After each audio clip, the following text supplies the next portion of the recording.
तो बड़ी इंपॉर्टेंट बात आप कह रहे हैं। तो जो एलिगेशंस बुश फैमिली पे लगे हैं कि आपने इन्वेस्टमेंट किया और आपने डिक्लेयर नहीं किया, मोरालिटी की बात भी की जा रही है कि आप सुप्रीम कोर्ट में जब आप जांच कर रहे थे तो आपने क्यों नहीं बताया कि आपने इन्वेस्ट किया था एक फंड के जरिए।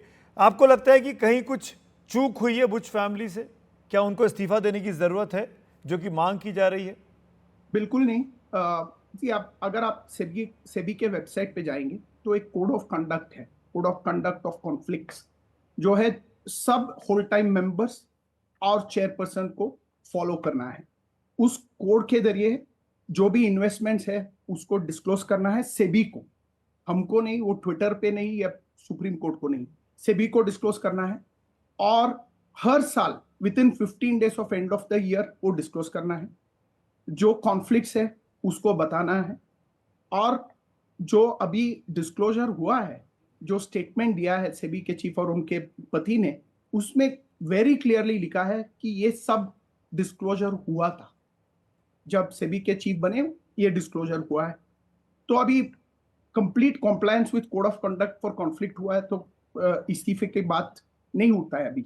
और अगर हिंडनबर्ग ने कुछ एलिगेशंस दिए हैं वो प्राइमा फेसी कुछ सही निकला था, तो इन्वेस्टिगेशन, इस्तीफा, stepping aside for some time, सबकी बात हो सकती थी। अभी वो प्राइमा फेसी भी कुछ खास नहीं निकला है उससे।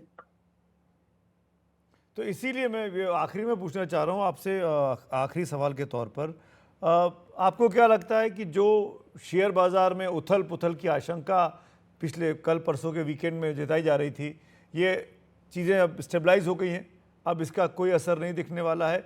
और एक और जुड़ा हुआ सवाल, जो कोशिश की गई हिंडनबर्ग की इस रिपोर्ट के द्वारा, क्या आपको लगता है कि उनके ऊपर भी कोई एक्शन ले सकती है भारत सरकार?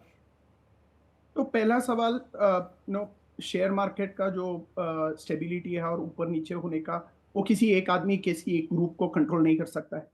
तो अभी वो क्या होगा कल से वो देखना पड़ेगा।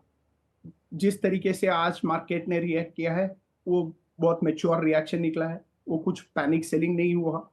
तो कल से क्या होगा वो देखना पड़ेगा, डिफिकल्ट टू प्रिडिक्ट।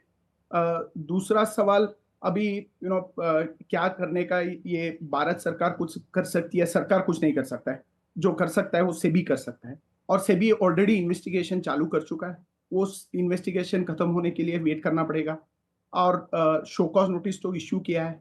सो जो भी करना है और करेगा सेबी करेगा।